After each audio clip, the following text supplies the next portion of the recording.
Continuamos con los pilares de la adoración.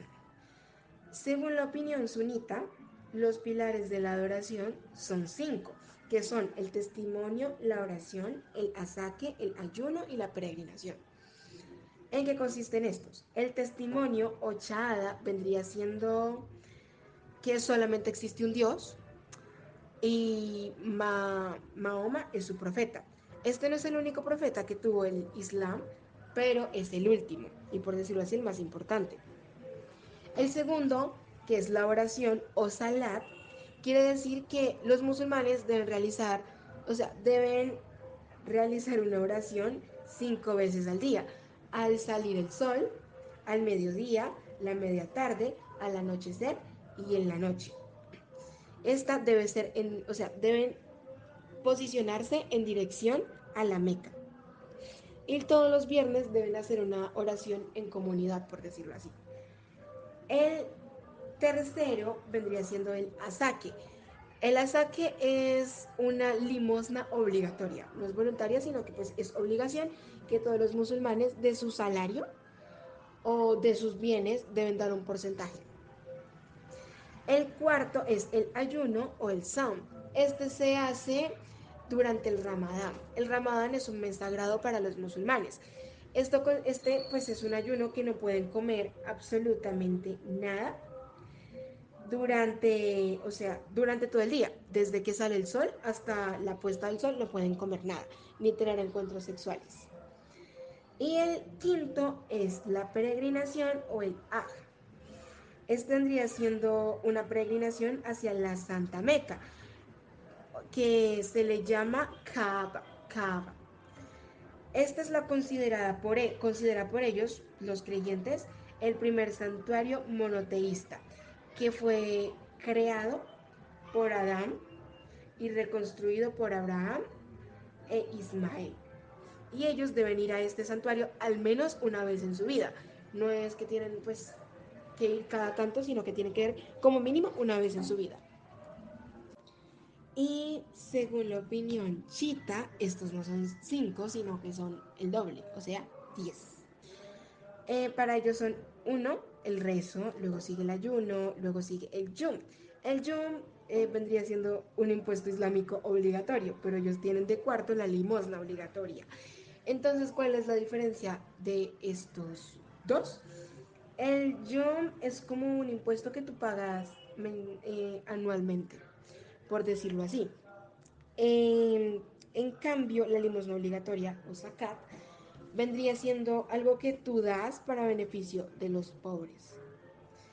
De quinto está la peregrinación, ellos lo tienen con otro nombre, ahí se llama Hajj. El sexto es el esfuerzo en el camino de Dios. ¿Esto qué quiere decir? Es un término un poquito confuso, pero en pocas palabras es un decreto de guerra. O sea, está basado en una parte del Corán que se extiende para entender la ley de Dios, pues en ese libro, en el Corán. El siguiente es el ordenar el bien. El otro, el prohibir el mal. El noveno, la amistad, que pues consiste en amar, seguir y obedecer a Dios, al profeta y a su familia. Y por último está la exoneración. Este consiste en rechazar y alejarse de los enemigos de Dios, del profeta y de su familia, que en musulmán se dice alud bait. Bueno, continuamos con la Sharia. Este vendría siendo el cuerpo del derecho islámico, como una constitución política, por decirlo así, solo que en este se contienen los mandamientos de la ley divina y está su aplicación para cada circunstancia que la vida, o sea, cada situación de la vida. Es la ley que según los musulmanes Dios quiere que sigas. Esta es como la guía de la acción humana y abarca todas las facetas de tu vida y según esto el hombre al seguirlo coloca toda su vida en manos de Dios. Los sabios musulmanes interpretan la Sharia como los juicios que Dios determina para que el hombre sea feliz en esta vida y la próxima, y los musulmanes la prefieren sobre cualquier otro sistema. Las fuentes donde se deriva su origen es el creador del todo, el poderoso y majestuoso caracterizado por perfecto, lejano de cualquier defecto, deseo o pasión. En cambio, el hombre es deficiente e imperfecto, ignorante acerca de lo que es mejor para él o perjudicial. Es común que el hombre sea dominado por sus intereses y deseos, adelantando el beneficio propio sobre el general.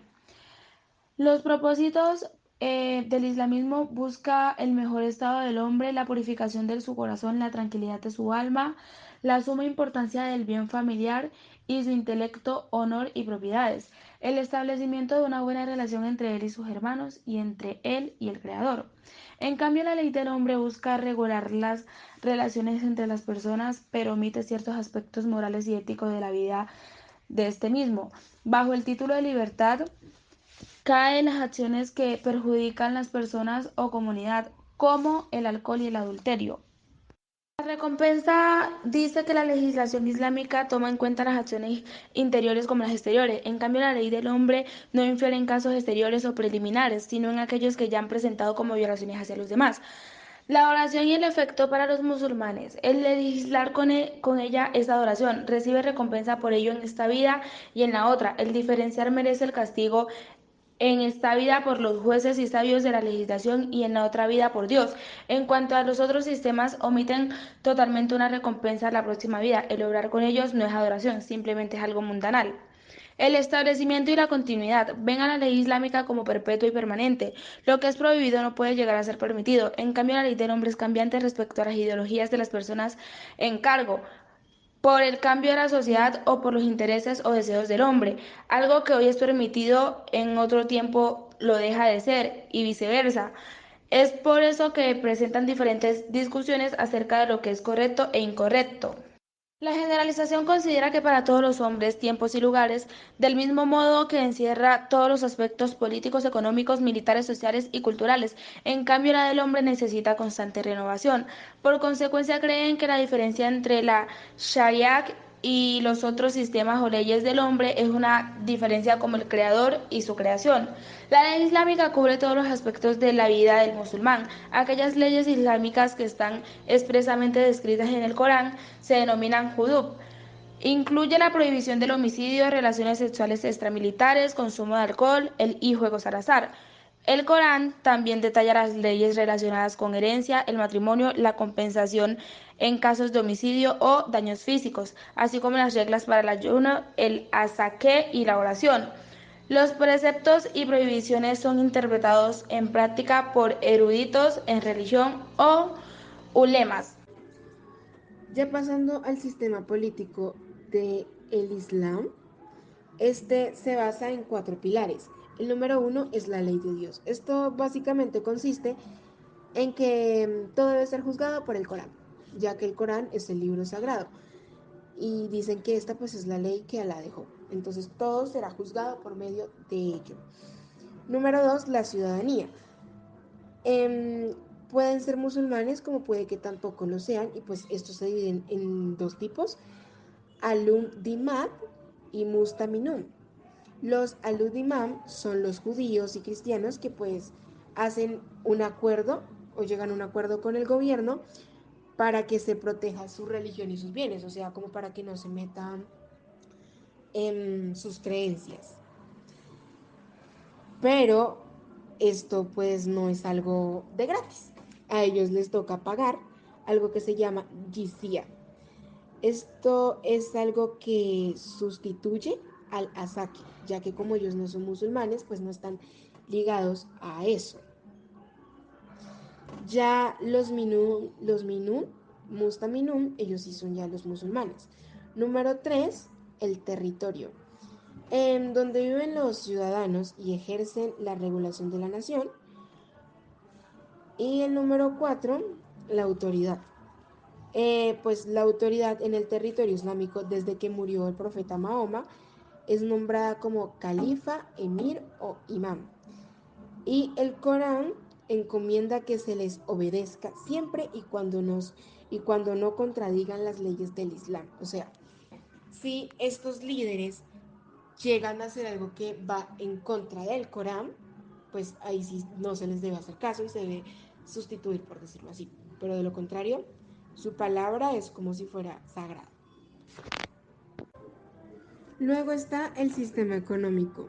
El sistema económico, como los otros sistemas, está regido por la religión, es decir, por la Sharia y el Corán.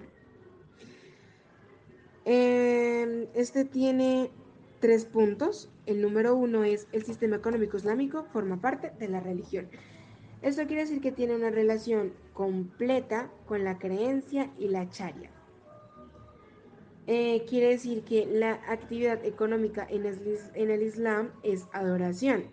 El trabajo como una buena intención y ejecutado de acuerdo a lo permitido, la ley es considerado como la adoración. Número 2, equilibrio en el cuidado del bienestar individual y general. Este es un sistema intermedio entre el socialismo y el capitalismo, porque se respeta el esfuerzo y el trabajo individual. Pero cuando hay un choque entre el bienestar general y el bienestar individual, y como que no hay forma de salir de ese prejuicio, pues ya entran como los mayores a mirar esa situación. El 3, equilibrio entre lo espiritual y lo mundanal. Esto dice que, o sea, quiere como invitar al hombre a que produzca en la vida lo necesario y que pues no trate de comprar cosas que no necesita ni de tratar de abarcar más de lo que debe, por decirlo así. Hay una cita en el Corán que habla de esto y dice: busca en lo que Alá te ha dado la morada posterna, pero no olvides la parte que la vida de acá te toca. Sé bueno como Alá lo es contigo. No busques corromper en la tierra, que Alá no ama a los corruptos. Ya pasando hacia la sociedad islámica, esta tiene una serie de derechos y deberes. Voy a nombrar algunos de los derechos, que pues es derecho a Dios, a la lengua, a la oración, la caridad, la profesión, la mujer, la madre, el padre y los niños. Bueno. Luego están unos deberes. Número 1, los deberes hacia Dios, que como en toda esta información lo he venido recargando, y es que solo existe un Dios y solo a Él le debes adoración. Ese es el resumen de este deber. Número 2, los deberes del hombre con respeto a sí mismo. Este se deriva en cuerpo, mente y alma. Luego está los derechos de los demás con él, que pues se clasifican en la familia, los padres, el matrimonio, obligaciones del marido respecto a su esposa, obligaciones de la esposa respecto al marido. Ellos tienen 3 lugares sagrados. El primero es la Meca. La Meca es la ciudad en donde nació Mahoma y pues es a donde ellos deben peregrinar una vez en su vida. El otro es la Medina. La Medina es un lugar que los musulmanes pues quieren mucho, ya que fue donde su profeta Mahoma, fue recibido cuando emigró desde la Meca, y ahí fue donde se refugió y recibió y aceptó su mensaje enviado por Alá. Y el número 3 es la mezquita del Al-Aqsa. Esta se encuentra en Jerusalén. Y se relata que aquí es donde Mahoma accedió a los cielos.